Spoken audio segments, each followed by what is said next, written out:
फल जो होता है, कहते हैं अगर किसी व्यक्ति के यहाँ लक्ष्मी की कमी होती है, संपदा की कमी होती है, जिसके यहाँ पैसा नहीं आता, धन नहीं आता, तो बेल का जो फल होता है, बेलपत्री का जो फल होता है, उस फल के गूदे को,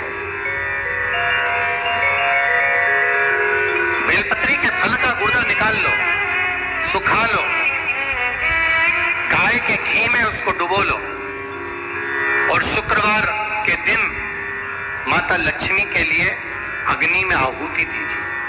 महाराज, शाम के समय पर सूर्यास्त के पहले ये जो आहुतियां हम बेले के गुर्दे के फल की गाय के घी में डुबोकर माता लक्ष्मी और भगवान विष्णु के नाम से देते हैं, महाराज 2 या 3 शुक्रवार करोगे, लक्ष्मी की कभी कमी नहीं आती, संपदा बढ़ती है।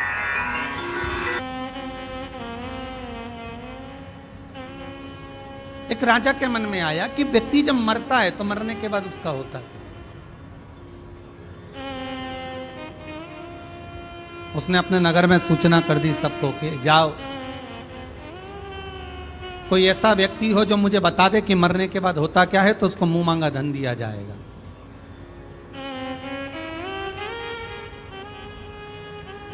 कोई ऐसा व्यक्ति हो जो बता दे कि मरने के बाद होता क्या है।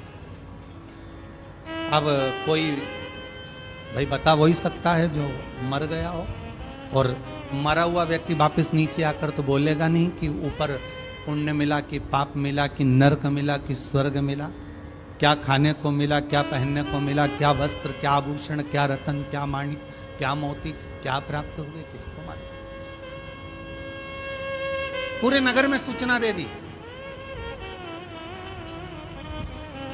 कोई बता दे कि मरने के बाद होता क्या है।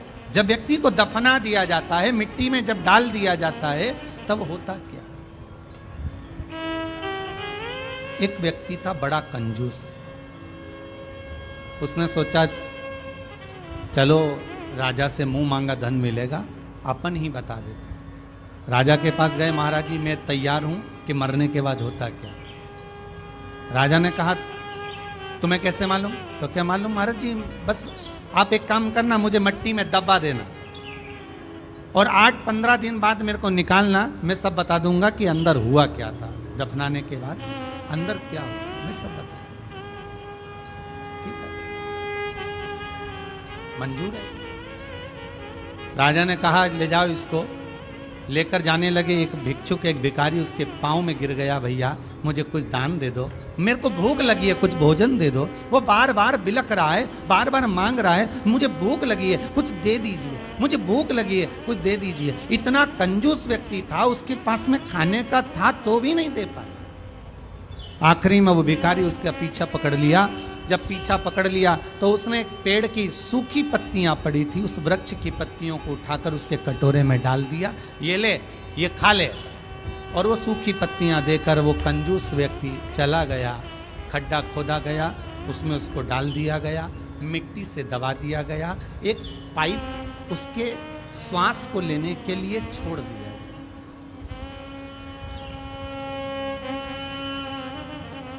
एक पाइप उसकी श्वास लेने के लिए छोड़ा गया। 3-4 दिन निकल गए।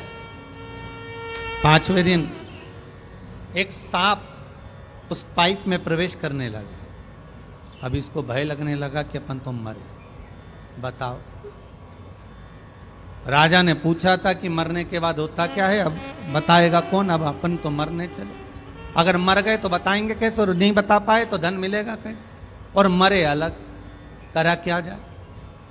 वो पाइप जो लगा था उसमें सांप प्रवेश कर रहा था।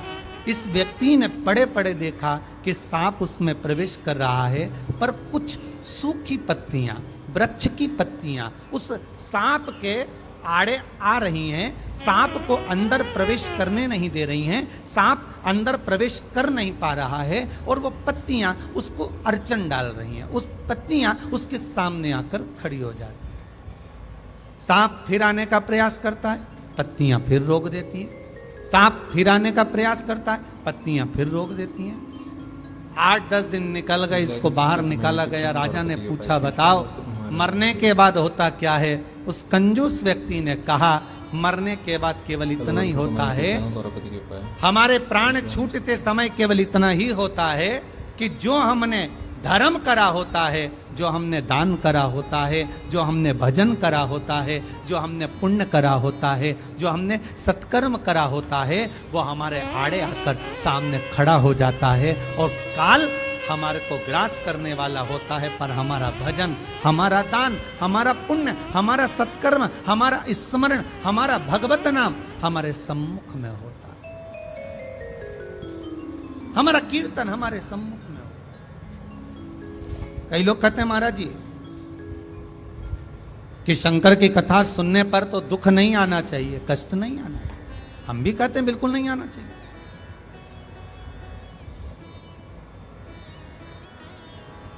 शंकर की कथा अगर हम श्रवण कर रहे हैं तो दुख तकलीफ और दुख कष्ट आना ही नहीं चाहिए। हम भी बोल रहे हैं नहीं आना चाहिए। पर महाराज फिर ये दुख, फिर ये तकलीफ, फिर मन में ये कष्ट क्यों? कारण क्या? फिर ये मन में दुख तकलीफ कष्ट क्यों? शिव महापुराण की कथा कहती है भाई, आज तो आपने पुण्य करा, आज तो आपने सत्कर्म करा, आज तो आपने भगवत भजन कर लिया, पर जो पूर्व में कर कर आए हो उसका भी तो फल हमें यहीं भोगना है। हम पहले भी कथा में कहे कि एक बार भगवान मिले तो उनसे पूछना जरूर है। क्या पूछना है? कि जिस जन्म में हमने जो पाप करा है, जिस जन्म में हमने जो कर्म करा है, उसका भोग हमें उसी जन्म में दिया जाए। फिर हमें मनुष्य देह में आकर वो हमें फिर पाप का भोग ना भोगना पड़े। हम कर कर आए हैं, उसको तो भोगना पड़ेगा। महाराज कोई कोई सामान ऐसा होता है कि बहुत पैक कर कर जब ऑनलाइन बुलाया जाता है तो सारे डब्बों में पैक कर कर उसको भेजा जाता है, और इतने डब्बे पैक करे जाते हैं, टेप चिपकाया जाता है, पॉलीथीन में बंद करा जाता है, पन्नियों में पैक करा जाता है, कागजों में पैक करा जाता है। पैक करने के बाद उसको जब धीरे धीरे कर कर उसकी पैकिंग को हटाया जाता है, और उस पैकिंग को हटाने के बाद फिर हमारे पास में जो वस्तु तैयार होकर सामने जो सामान हम निकालना चाहते हैं वो प्राप्त होता है। अर्थात उसको खोलने में, उसको निकालने में कितनी पैकिंग होती है, उसको समाप्त करना पड़ता है, निकालना पड़ता है। जो वस्तु हमने बुलवाई है वो वस्तु हमारे सामने सम्मुख में आ पाती है। उसी तरह ये हमारा मन है, उसी तरह ये हमारी चित्तवृत्ति है, उसी तरह ये हमारा मन कहीं काम, कहीं लोभ, कहीं विषय, कहीं आसक्ति, कहीं तृष्णा, कहीं वासना, इतना पैकिंग का सामान एकाग्रित रहता है, और उस पैकिंग के सामान को, काम को, लोभ को, विषय को, आसक्ति को, तृष्णा को हटाते हटाते हटाते हटाते तब जाकर हम कहीं इस मन को परमात्मा तक लेकर जाते हैं, तब हमको कहीं परमात्मा के चरणारविंद प्राप्त हो पाते हैं। बहुत कठिन।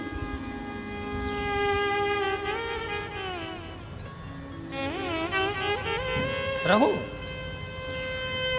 दुख आया।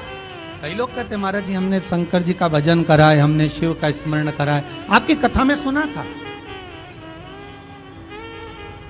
कि शंकर का भजन करने वाला दुख नहीं पाता, शिव का स्मरण करने वाला दुख नहीं पाएगा। पर शंकर की कथा तो कहती है ना महाराज कि पूर्व में जो करा गया है, भगवान शिव पार्वती से कर रहे हैं कि पूर्व में जो कर कराए उसका भोग तो भोगना पड़ेगा। मत बुरे कर्म कर बंदे वरना पछताएगा, भगवान की आंखों से तू बच नहीं पाएगा, तू बच नहीं पाएगा। अरे ओ अज्ञानी मत कर नादानी। बहुत मुश्किल है। हाँ, अपने अपने घरों में सुन रहे हैं। मेरा फिर निवेदन है, ये कथा नहीं है, ये महामृत्युंजय भगवान शिव का वो प्रसाद आपके घरों में इस टीवी चैनल के माध्यम से, फेसबुक यूट्यूब के माध्यम से पहुंच रहा है ऑनलाइन। ये भगवान शंकर की केवल कथा नहीं है, भगवान शिव की केवल कथा नहीं, ये शंकर की अमर वाणी, अमृतमय वाणी आप तक पहुंच रही है।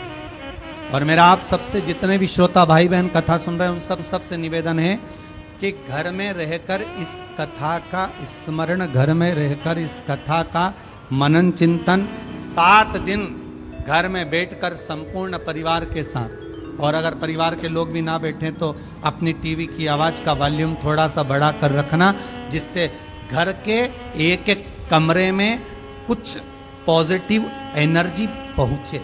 शंकर का कुछ मंत्र, शंकर का कुछ शब्द, शंकर के कुछ श्लोक, शंकर का कुछ अनुमोदन, शंकर का कुछ नाम स्मरण हर एक के कक्ष में, हर एक के कमरे में एक तरंग की तरह, जैसे पूजन वाले स्थान पर आरती करते समय, मंदिर में पूजन करते समय एक कलश में, एक बाटकी में, एक पात्र में, एक पंच पात्र में, एक कलश के अंदर जल भरकर रखा जाता है।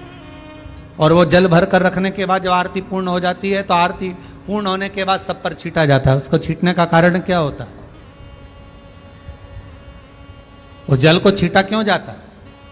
और जल को छीटने का कारण क्या होता है कि हमारे मंदिर में हम जितनी आराधना करते हैं, पूजन करते हैं, अर्चना करते हैं, सेवा करते हैं, भगवान की चाकरी करते हैं, जितनी देर बैठकर हम भगवान का भजन करते हैं, जितने लोग आकर भगवान का नाम लेते हैं, मंत्र जपते हैं, स्मरण करते हैं, उनके मंत्र का प्रभाव उस पानी में, उस जल के पात्र में जो जल भरा होता है, उस जल में वाणी की तरंग द्वारा प्रवेश कर जाए।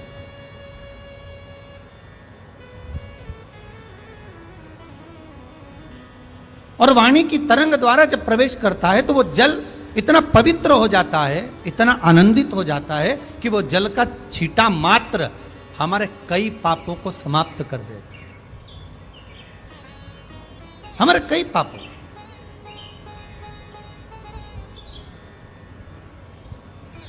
ना जाने कितने पाप हमारे अपने आप समाप्त हो जाते। केवल इसलिए निवेदन करूंगा कि ये कथा ना समझे, ये समझ लो कि इस कोरोना महामारी में कुछ अमृत भगवान शंकर स्वयं प्रदान कर रहे हैं कि आपके घर में अगर शिव महापुराण की कथा चल रही है तो ये अमृत तत्व ही दे रहे हैं। शिव महापुराण की कथा अगर पहुंच रही है तो अमृत तत्व को ही देने वाली है। इसलिए बार बार निवेदन है महाराज, इस कथा को सहज ना ले।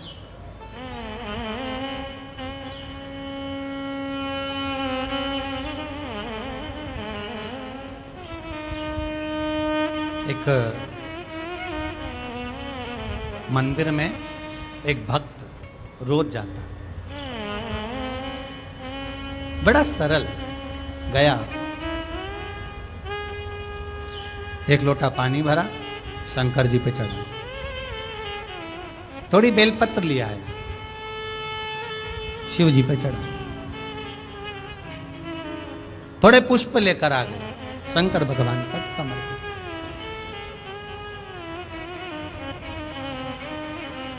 अब जो मंदिर में आता है उसकी मुराद पूरी हो जाती है, पर ये रोज रोज आता है पर इसकी मुराद पूरी नहीं होती। बड़ा दुखी। इसने एक दिन भगवान शंकर से निवेदन करा, भोलेनाथ आपके मंदिर में जो आया, आपके मंदिर में जो पहुंचा, आपने सबकी मुराद पूरी करी, फिर मैं वंचित क्यों रह गया? कभी कभी होता है ऐसा, बहुत ध्यान दीजिएगा। आप जिस कॉलोनी में, जिस मोहल्ले में, जिस नगर में रह रहे हैं, आपके 4 घर छोड़कर आपकी बिल्डिंग में नीचे के एरिया में, ऊपर, ना जाने आमने सामने जहां तहां हो सकता है कि कोई कोरोना का मरीज हो सकता है कि आपके नजदीक तक भी पहुंच गया। उसके बाद भी भगवान शंकर यदि आपको स्वस्थ रखे हैं, भगवान की कृपा है। और आप अपने घर में आराम से आनंद से स्वस्थ होकर यदि रह रहे हैं तो ये शंकर भगवान को धन्यवाद देना कि भोलेनाथ तेरी कृपा है।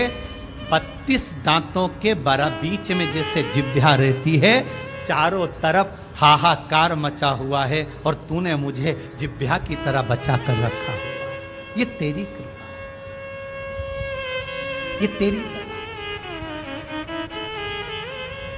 हम फिर कहेंगे, 7 दिन अगर कथा सुन रहे हो तो श्री शिवाय नमस्तुभ्यम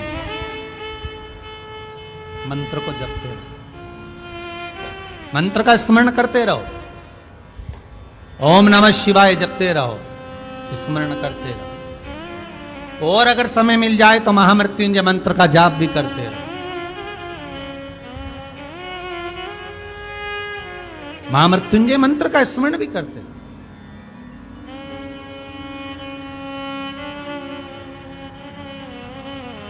और भगवान का नाम स्मरण जब हम करें, महाराज शिव शिव शिव शिव रट ले रे बंदे, जीवन है बस थोड़ा, दौड़ा जाए रे समय का घोड़ा, दौड़ा जाए रे समय का घोड़ा। शिव शिव शिव शिव रट ले रे बंदे, जीवन है बस थोड़ा, शिव शिव शिव शिव रट ले रे बंदे, जीवन है थोड़ा, दौड़ा जाए रे समय का घोड़ा, दौड़ा जाए रे समय का घोड़ा। भाव से दोनों हाथ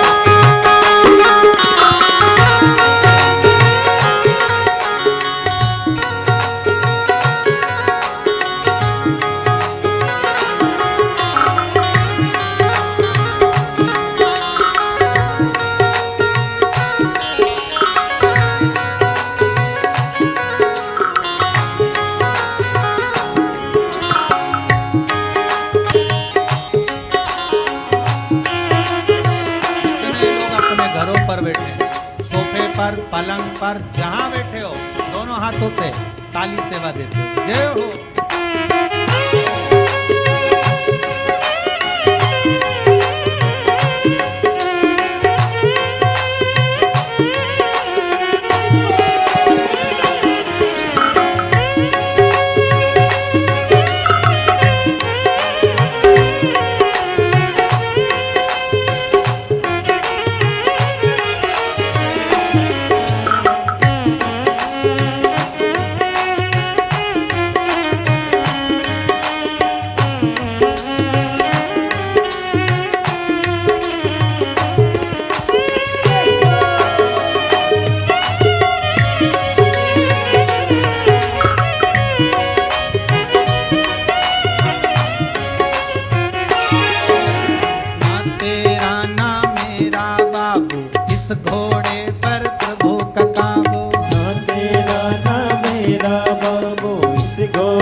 ये भगत शिव जी से कहते हैं कि प्रभु तुम्हारे दरबार में जो आता है सबकी मुराद पूरी हो जाती है, पर मैं रोज आता हूं मेरी मुराद ही पूरी नहीं होती। कारण भोलेनाथ कुछ ऐसी कृपा करो कि मेरा भी, मैं इतना भाव से आपको जल चढ़ाता हूं, मैं इतने भाव से आपको बेलपत्री चढ़ाता हूं, मैं इतने भाव से आपको नमन करता हूं, मैं इतने भाव से आपका आदर करता हूं, सम्मान करता हूं, सत्कार करता हूं, आपको चंदन लगाता हूं, दूध दही शहद का लेपन करता हूं, उसके बाद भी दुख में। भगवान शिव कुछ नहीं बोले। शंकर भगवान भगत के दरवाजे पर आज कमंडल लेकर, चिमटा लेकर, राम नाम जपते हुए भगवान शिव एक साधु के वेश में पहुंच गए। भगत के दरवाजे पर गए, आवाज लगाई, भगत, अरे ओ भगत, अरे ओ भगत, ए भगत।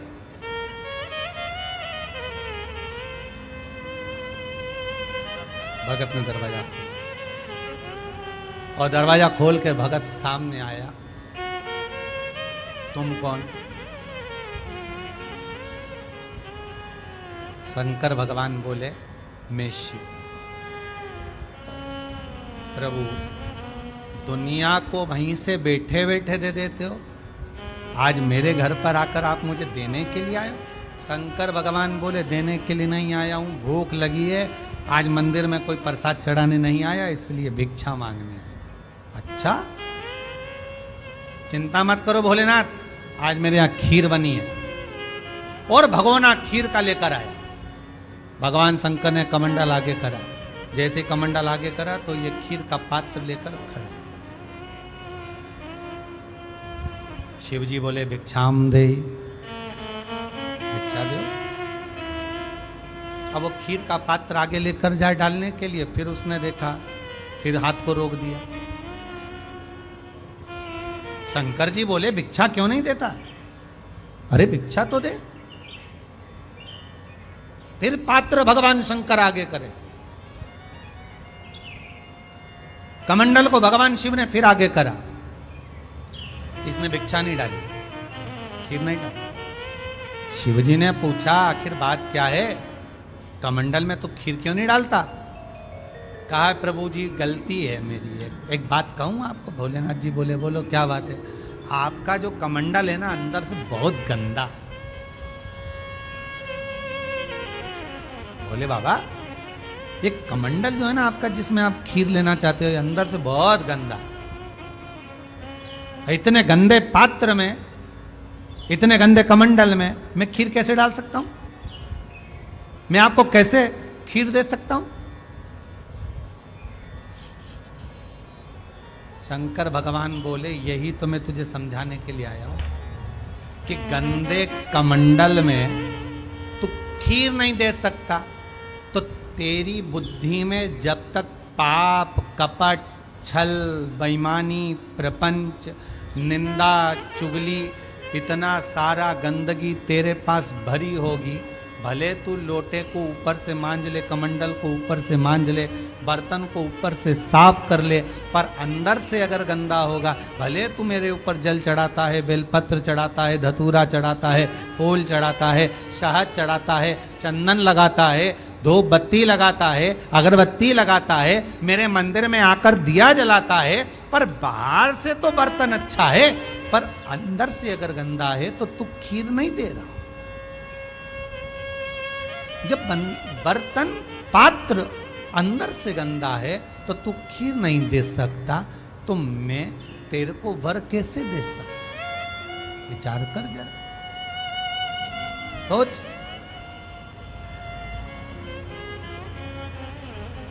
जब अंतिम क्षण आता है ना, अंतिम क्षण,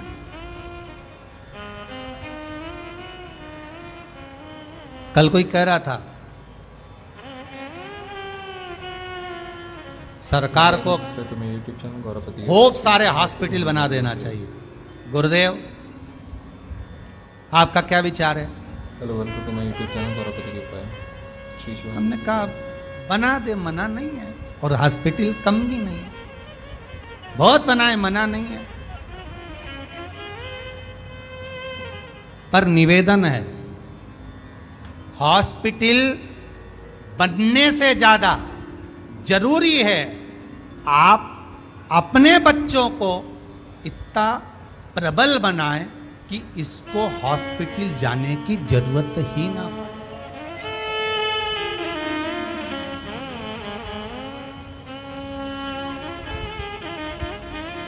महाराज, पिछला जो लॉकडाउन था,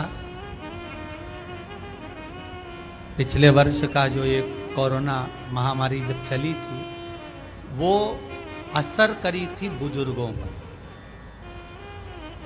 और जितने बुजुर्गों पर असर करी थी उतने बुजुर्ग जल्दी से जल्दी ठीक भी होते गए।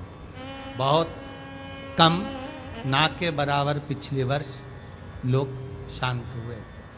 पर इस वर्ष ये बीमारी जो लाग करी है, वो छोटी सी उम्र से लगभग 24-25 साल के लोगों से लेकर 55-60 साल तक के व्यक्ति पर ऐसी लाग कर गई कि जवान से जवान व्यक्ति भी अपने प्राणों को त्याग कर गया।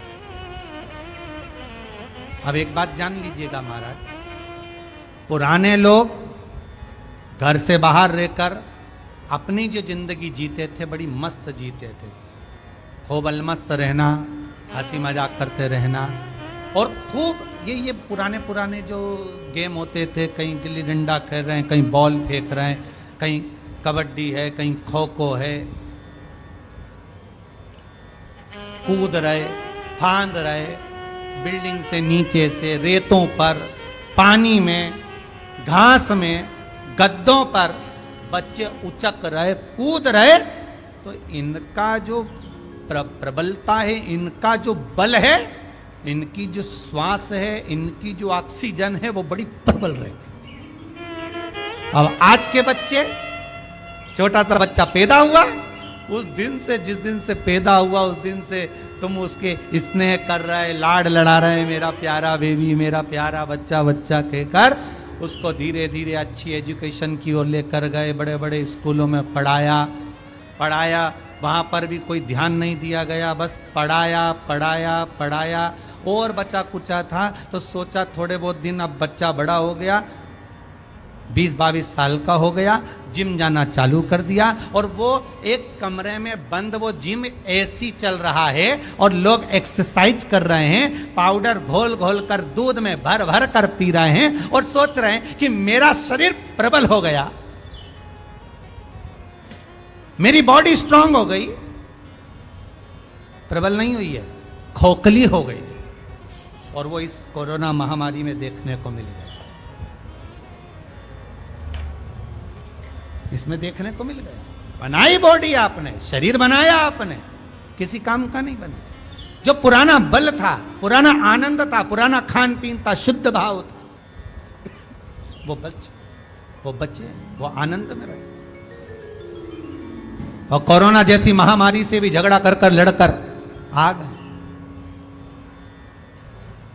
पर आज हम अपने बच्चों को जो दे रहे हैं वो अच्छा पोषण नहीं दे रहे। हम अपने बच्चों को आज जो सीख दे रहे हैं वो अच्छी सीख नहीं दे पा रहे। कारण वही रहा। फिर निवेदन करूंगा कि हॉस्पिटल अपनी जगह पर हैं। आप चिल्ला चिल्ला कर कहते रहो कि प्रशासन को हॉस्पिटल बनाना थे, ढेर सारे बनाना थे, पर मेरा निवेदन केवल इतना है, हॉस्पिटल तो बने, मना नहीं है, पर हम अपने बच्चों को, हम अपने परिवार को, हम अपने कुटुंब को ऐसा प्रबल बनाएं, इतना प्रबल बनाएं कि वो हमारे बच्चों को हॉस्पिटल जाने की जरूरत ही नहीं, जरूरत ही ना पड़े।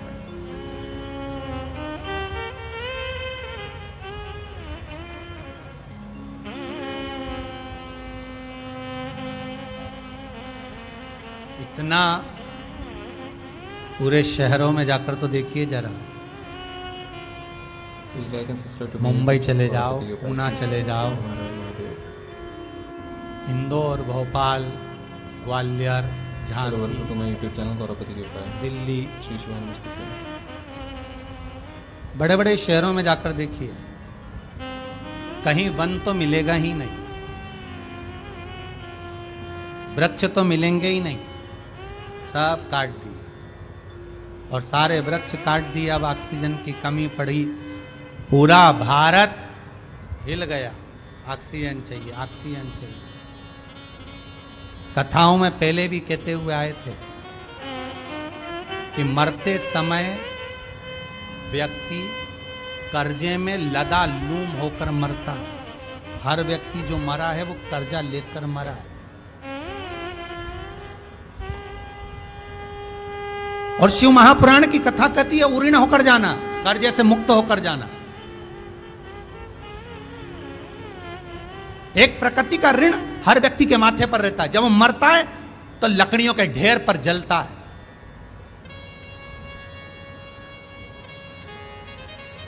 और जिन लकड़ियों पर वो जला है उन लकड़ियों का ऋण उसके मस्तक पर चढ़ गया, फिर पैदा होगा उस ऋण को चुकाने के लिए।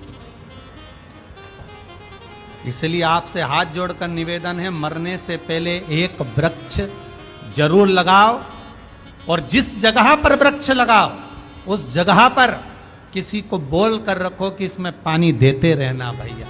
भले तू महीने का 5, 10, 50, 100, 500 जो ले लेना, पर ये वृक्ष बड़ा हो जाएगा। मैं मरूंगा तो ऋण लेकर नहीं जाऊंगा, कर्जा लेकर नहीं जाऊंगा, ऋण होकर जाऊंगा, ऋण से मुक्त होकर जाऊंगा। जिन लकड़ियों पर हम जलते हैं उससे पहले एक वृक्ष लगाकर जाने की जवाबदारी आपकी है, किसी दूसरे की नहीं।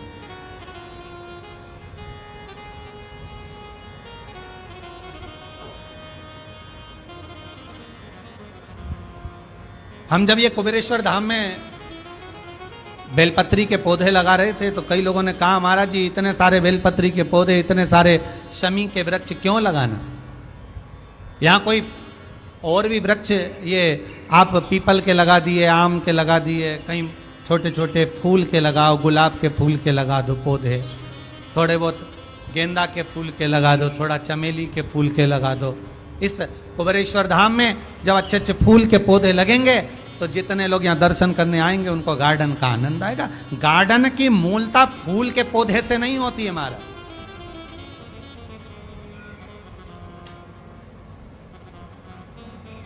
फूल के पौधे से नहीं है। अरे भाई, स्कंद पुराण में लिखा है कि जिस जगह पर बेलपत्र के 11 पौधे, 5 पौधे, 7 पौधे, 21 पौधे एक साथ लगे हुए हों और उस बेलपत्र के वृक्षों की उस बगीची में, उस कुंजन में, उस बेलपत्र की कुंज के अंदर बैठकर अगर कोई मुख से मात्र 5 बार भी शंकर के मंत्र का जाप कर लेता है तो उसका वो मंत्र सिद्ध हो जाता है। स्कंद पुराण कर रहे।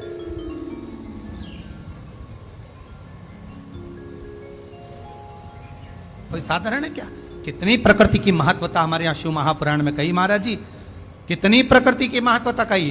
बेलपत्री का पौधा हो, चाहे आप शमी का पौधा हो, चाहे मदार का पौधा हो, सबका व्याख्यान वर्णन हमारे यहां शिव महापुराण करती रही। पीपल की महत्वता है।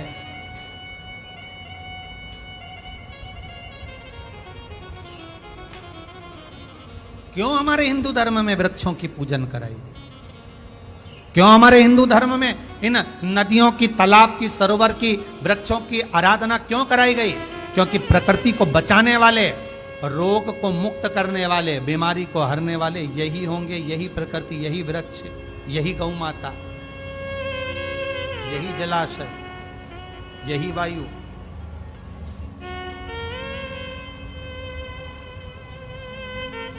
यही सृष्टि। तो जरूरत नहीं महाराज, जरूरत हमको अपने को प्रबल बनाने की। मेरा निवेदन है ये शिव महापुराण की कथा आज जो हो रही है, इस कथा का जो मूल आनंद है, इस कथा का जो रसतत्व है, मेरा निवेदन केवल इतना है, ये विचार करना कि शंकर ने बहुत बड़ी कृपा कर दी।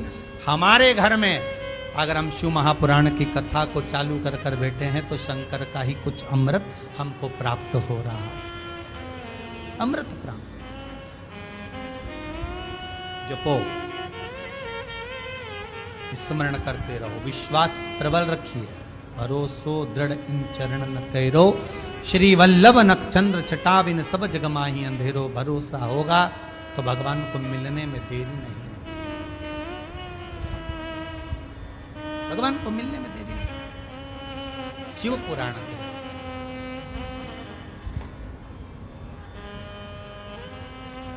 महाराज 24,000 श्लोक इस शिव महापुराण में है। 12 संहिताओं में इसको बांटा गया है, 12 खंड कर दिया। हम तो कहेंगे ये 12 संहिता नहीं, ये शंकर जी के 12 शिवलिंग का ही एक प्रमाण।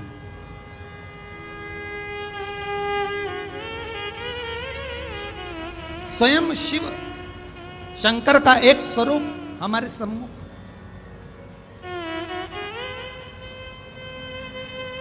ये भगवान शिव को पाने का एक आनंदमय तरीका है। कैसे प्राप्त हो भगवान शिव को?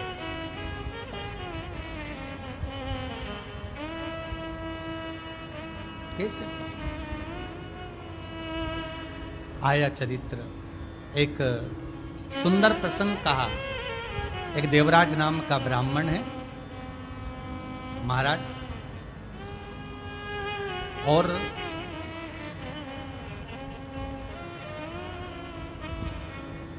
वो देवराज ब्राह्मण जिसकी बुद्धि में, जिसके भाव में कभी भगवत भजन है ही नहीं,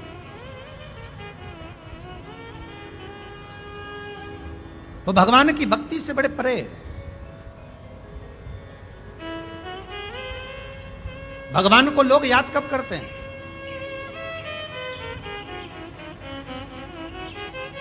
जब थोड़ा सा दुख आ गया, थोड़ी सी तकलीफ आ गई, तब लोगों ने कहा जरा देखना पंडित जी, जरा देखिए, जरा आज धर्म पत्नी की तबीयत बड़ी गड़बड़ चल रही है, थोड़ा सा महामृत्युंजय का जाप बिठा दीजिए।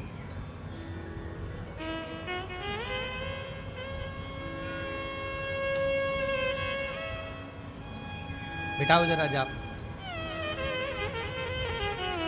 अब देखिएगा जरा, वो दरवाजे पर बारात आकर खड़ी हो गई, हलवाई ढूंढने के लिए गए। क्या ढूंढने गए? हलवाई। काय के लिए? बारात आ रही है, 500 बाराती हैं, क्या करना है? हलवाई ढूंढ के लाओ। किस लिए? भोजन बनवाना है, 2-4 तरह का मीठा बन जाएगा, नमकीन बन जाएगा। अच्छा। कोई ने पूछा, जब तुम्हारे यहाँ बारात आने वाली थी, तुम्हें मालूम था कि बारात आएगी, तो फिर हलवाई क्यों नहीं करा? अरे बहुत हलवाई पड़े हैं साहब, इतने हलवाई ढेर पड़े,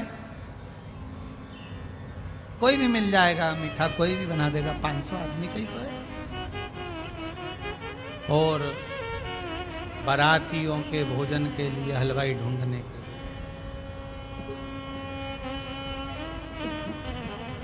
हलवाई ढूंढने के लिए। और जब हलवाई ढूंढने के लिए गए, मिल गया, हलवाई भी मिल गया।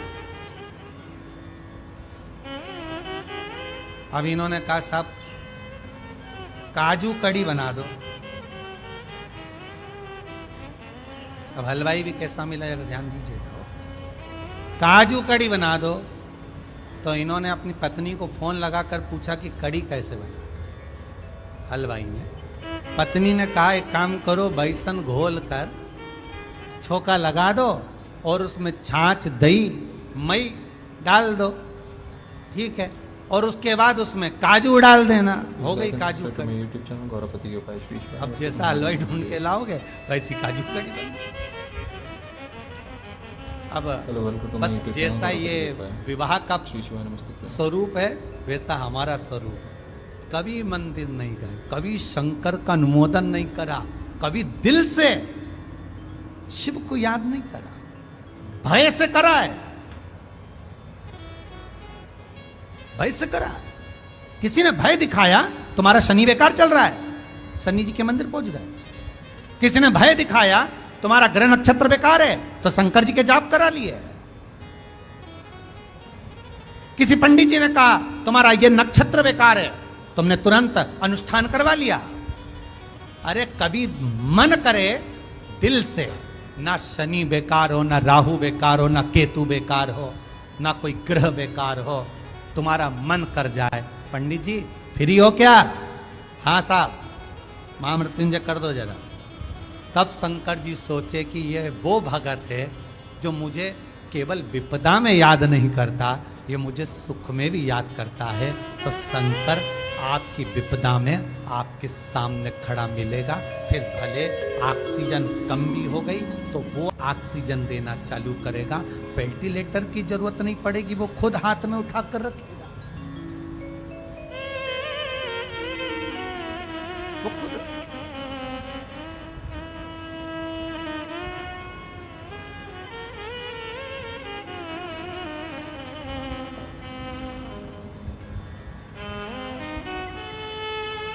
सम्मुख में खड़ा मिल रहा। पर हमारी आदत है, हम जब दुख आया, तकलीफ आई, कष्ट आया, थोड़ा सा बीमारी आई, रोग आया, तब याद करा पंडित जी जरा देखो ना हमारे ग्रह बेकार चल रहे हैं, जरा सा देखो बहू को एकदम बुखार आ रहा है, 3-4 दिन हो गए और लग रहा है ऐसा कि जांच के लिए डॉक्टर बोल रहे हैं, अब आप बताओ क्या करें। पंडित जी बोले अब क्या कर सकते हैं, महामृत्युंजय का पाठ करवा लो। महामृत्युंजय का पाठ भी करा। फिर वही वाली बात आ गई, ये काली कुतिया कुएं में जाकर गिर गई, मर गई, बदबू मार रही है। गांव के लोग इकट्ठे होके पंडित जी के पास गए, महाराज जी बताओ काली कुतिया कुएं में गिर गई, गांव में एक ही कुआं, 7 जात का आदमी पानी पीता है और वो कुआं बदबू मार रहा है। पंडित जी बोले काम करो, सत्यनारायण जी की कथा करो। कथा कर भाई, बदबू नहीं गई। यज्ञ करवाया, बदबू नहीं गई। अनुष्ठान करवाया, बदबू नहीं गई। भंडारा करवाया, बदबू नहीं गई। गांव के लोगों ने सोचा कि इस कुएं को तो किसी का श्राप लग गया, इसलिए इसकी बदबू नहीं जा रही, कुएं को छोड़ो, दूसरा कुआं खुदवाएंगे। दूसरे कुएं को खुदवाने की तैयारी करी। एक संत का आगमन हो गया।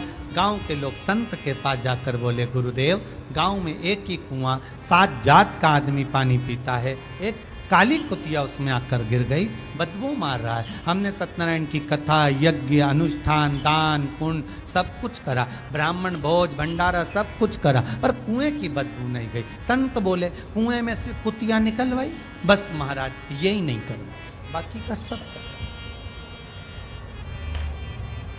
संत बोले अरे भाई, कुएं में से कुतिया निकाल कर बाहर फेंक देते, पानी को उलीस देते, दूसरा पानी आता तो बदबू नहीं मारता। ये कुएं की और कुतिया की कथा नहीं है, हमारी कथा। मन रूपी कुएं में जब तक अहंकार रूपी कुतिया पड़ी है, तब तक वो भगवान का भजन में नहीं जाने देगी, स्मरण में नहीं जाने देगी।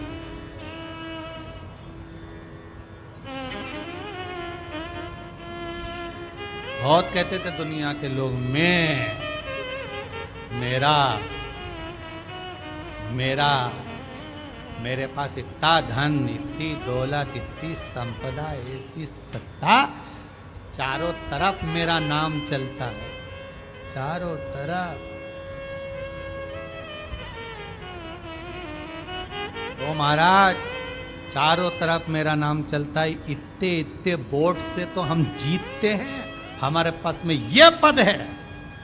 मालूम पड़ा जिस जगह जिस क्षेत्र से चुने गए, उसी क्षेत्र में मालूम पड़े बीमारी में मर रहे, और एक हॉस्पिटल में पलंग के लिए भी ऊपर तक फोन लगाना पड़ रहा है। अखबारों में न्यूज है महाराज, एक पलंग पाने के लिए भी अखबारों में न्यूज है, टीवियों पर दिखाया गया कि कई ऐसे प्राण त्यागे जो अच्छे अच्छे पद पर थे, और मालूम पड़े एक पलंग पाने के लिए पलंग मिल जाए, ऑक्सीजन मिल जाए, वेंटिलेटर मिल जाए, उसके अब बताओ तुम्हारे वो अहंकार, तुम्हारी वो अभिमत्ता, तुम्हारा अहम कहां गया? तुम्हारा धन, तुम्हारी दौलत, तुम्हारी सत्ता, तुम्हारा वैभव कहां गया?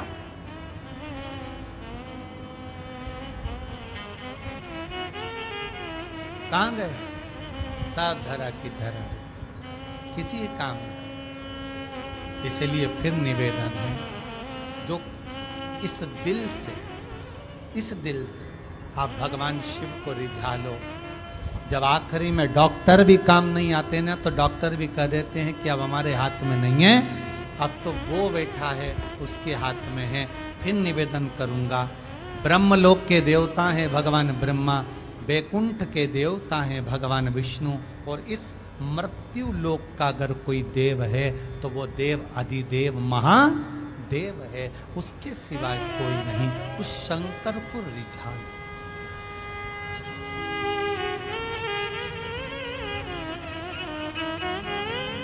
उस शिव को रिझा लो।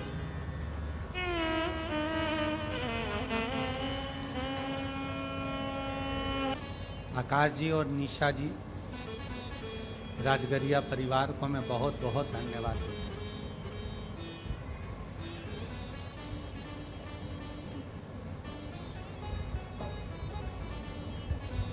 कमाया, जोड़ा, यहीं पे छोड़ा। धन्य है आकाश जी आप, निशा जी आप, राजगरिया परिवार, जो अपने माता पिता की स्मृति में शिव महापुराण की कथा केवल माता पिता के लिए नहीं, हम तो कहेंगे इस कोरोना महामारी में संपूर्ण विश्व को एक बल देने के लिए, एक ऑक्सीजन देने का काम ये शिव महापुराण की कथा करे।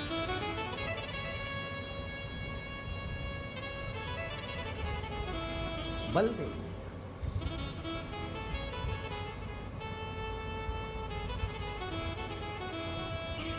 जोड़ा, छोड़ा, ये तो प्रकृति का नियम है कि आप जोड़े जोड़े और बाद में यहाँ छोड़े। कौन पूछा आपके? कितना रुतबा, कितना अहंकार, कितना अभिमान, दौलत का, धन का, वैभव का था, सब पड़ा की पड़ा रह गया। यहाँ तक कि आग लगाने वाले भी अपने नहीं आए, उठाने वाले भी एक कोने में पड़े रहे, केवल मोबाइल पर ओम शांति लिखकर भेज दिया और तुम अकेले शमशान में जलते रहे। पहले भी कथा में कहा, फिर कहते हैं, मकान तुम्हारी पसंद का रहेगा, कैसा बेडरूम बनाना है, कैसा फर्नीचर बनाना है, कैसे दरवाजे लगाना है, कैसा कालीन बिछाना है, कैसा किचन बनाना है, कैसा ड्राइंग रूम बनाना है, कैसा हॉल बनाना है। मकान तुम्हारी पसंद का होगा, पर मसान मेरे शंकर की पसंद का होगा कि कौन से मसान में जलेगा। इस कोरोना महामारी में सिद्ध हो गया। कहां के रहने वाले थे और कहां जाकर आग लगाई, ये किसी को नहीं मालूम पड़ा।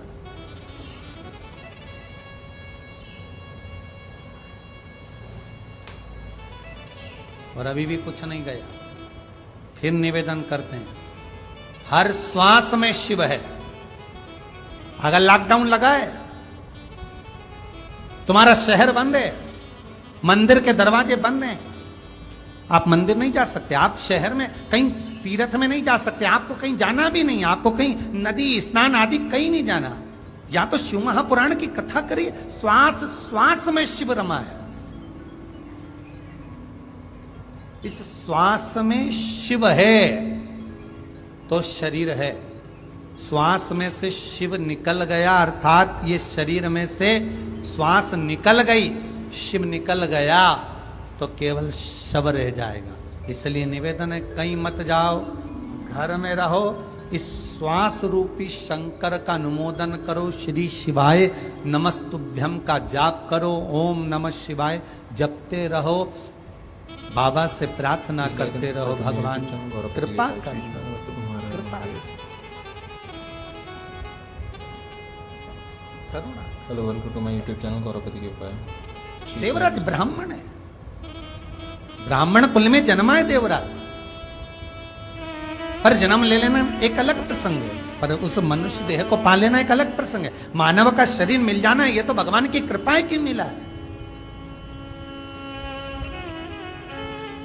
और उस मानव देह को प्राप्त करने के बाद अगर भगवान के भजन से वंचित रह गए तो उस मानव शरीर की कोई महत्वता नहीं, उस मानव शरीर की कोई मूलता नहीं है।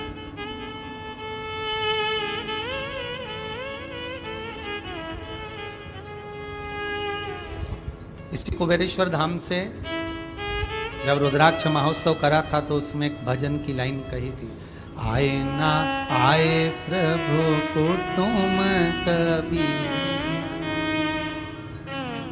आए ना आए प्रभु कुटुम कभी, अंत समय प्रभु आना पड़े, वादा किया तो निभाना पड़े। भगवान कोई आए ना आए, इस शिव का स्मरण कराए तो उसको याद करना हर पल, हर घड़ी, हर क्षण।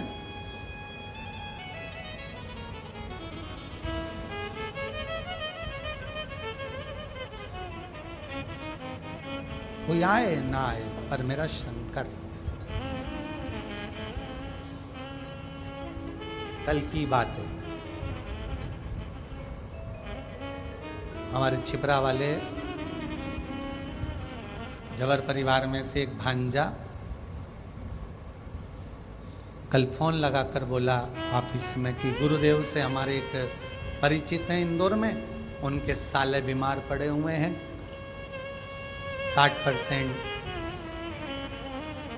कुछ बीमारी हो गई है और हॉस्पिटल में। उसकी इच्छा है, शिव महापुराण की कथा सुनी है, डॉक्टर कह रहे हैं ठीक नहीं होगा तो वेंटिलेटर पर पहुंचाना पड़ेगा। उसकी इच्छा है कि एक बार जिस मंत्र को गुरुजी बताते हैं श्री शिवाय नमस्तुभ्यम, उस मंत्र को गुरुजी के ही मुख से सुनना है। फिर कल उस बालक से हॉस्पिटल में मोबाइल पहुंचवाकर मंत्र का स्मरण किया। बाबा कृपा करे, बता रहे हैं कि अब वो बालक ठीक है, अर्थात शंकर का अनुमोदन आप भी करिए। कोई रिश्तेदार, कोई नातेदार, कोई कुटुंब, कोई कबीला, तुम कितना भी तुम्हारे पास में धन होगा, दौलत होगा, सत्ता होगी, चाहे तुम्हारे पास में कोई सा भी पद होगा, कोई काम नहीं आएगा। आएगा तो मेरे अंत समय में शंकर ही काम। आए ना आए प्रभु कुटुम कभी, अंत समय प्रभु आना पड़े, वचन दिया तो निभाना। जो वादा किया है, हे शंकर, हे त्रिकालदर्शी, हे कैलाशी, हे अविनाशी, हे शंभु, बस इतनी कृपा कर दो कि हम तुम्हारा भजन, हम तुम्हारा चित्त वृत्ति धारण करते रहे। ये मनुष्य की जो देह मिली है, मानव का शरीर मिला है, केवल भगवत भजन के लिए मिला है। हम भूल गए थे।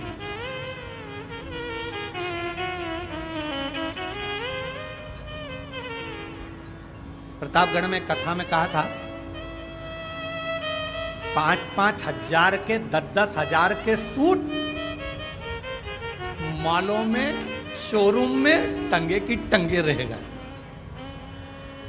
प्रतापगढ़ की कथा में कहा था 10-10 हजार के चुन्नी बेस कपड़े, सूट, बूट, हेट सब मॉलों में, शॉपिंग मॉलों में जमे की जमे रह गए। और एक 10 रुपए का वो मास्क, कितने रुपए का? 10 रुपए का वो मास्क, इतना सा टुकड़ा करोड़ों का व्यापार करके निकल गया। प्रतापगढ़ की कथा में कहा था, बड़ी बड़ी होटलों में लोग जिस कुनकुने पानी को गर्म पानी में नींबू निचोड़ के हाथ धोते थे,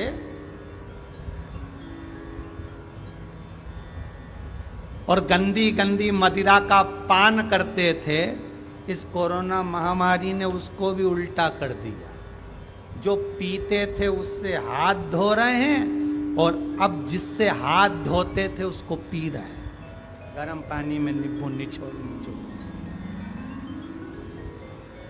और वो मदिरा से हाथ धो। सब भगवान दिखाना चाहता है कि समय बदलते देर नहीं लगती, इसलिए अहंकार ना करिए, अभिमान की जिंदगी मत जियो, छोड़ दो। भगवत भजन, स्मरण, चित्त वृत्ति, हम भगवान की भक्ति में डूब जाए।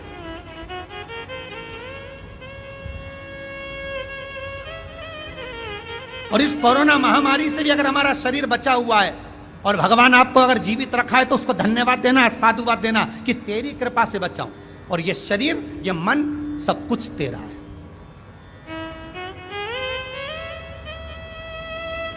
केवल आरती में मत गाइए तन मन धन सब कुछ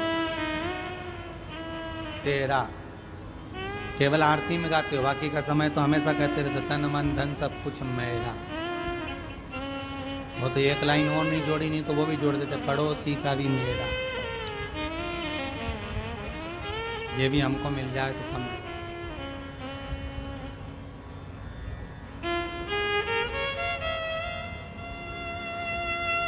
मेरा मेरे पास रहने दो, जो दूसरे का वो ला कर दो, क्या करे धन्य।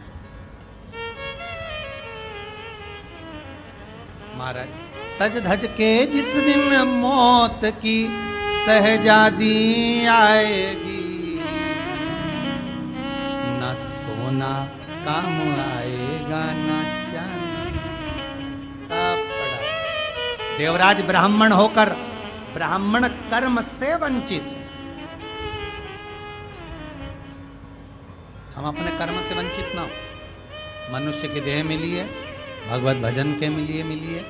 माता के गर्भ में जब उल्टे लटके हुए थे, दोनों मुष्टिकाएं बंद थी, भगवान से प्रार्थना करी थी, हमें माता के गर्भ से बाहर निकाल दो, हम भजन करेंगे, भजन करेंगे, भजन करेंगे। जैसे ही माता के गर्भ से बाहर निकले, हम तो भोजन करेंगे, भोजन करेंगे, भोजन करेंगे। भजन गायब हो गया, भोजन चालू हो गया, और 3 बार भोजन भजन, एक बार और उसमें भी उलझन आती है बार बार।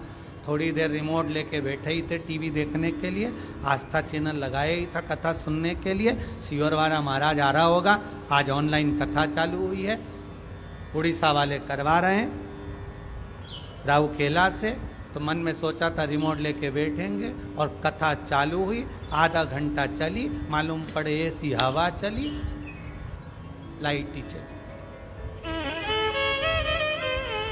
मन बनाकर बैठे थे, चित्तवृत्ति को रमा दो और चलाओ। फिर कह रहा हूं, अमृत की तरह यीशु महापुराण की कथा घर में चला रहे हो तो वॉल्यूम तेज कर दो, सारे घरों में उसका संचार होना चाहिए। हर कमरे में, हर जगह पर, जिस अन्न को खाओ उसमें भी कथा का संचार होना चाहिए। जिस पानी को पियो उसमें विष्णु महापुराण का मूल मंत्र का संचार, श्री शिवाय नमस्तुभ्यम का, ओम नमः शिवाय का, महामृत्युंजय का संचार होना चाहिए। जिस दवाई को हम खा रहे हैं वो भी हमें इस कथा के माध्यम को सुनकर खा रहे होंगे तो वो अमृत का काम करे। ये कथा केवल कथा नहीं है, विष्णु महापुराण की कथा एक ऑक्सीजन का काम करे।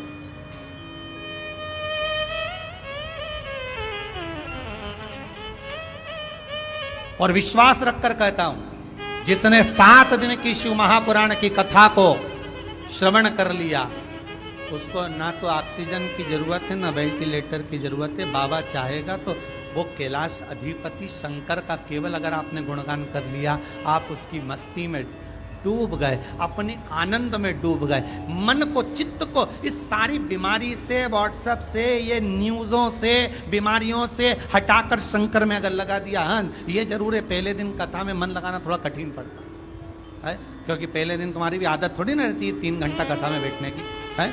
पहले दिन तो तुम्हारी आदत है, थोड़ी देर पे ये देख लो, थोड़ी देर में नाटक देख लो, फिर थोड़ी देर खाया पिया 12-1 बजे, और खा पी के सोए, शाम के 5-6 बजे उठो और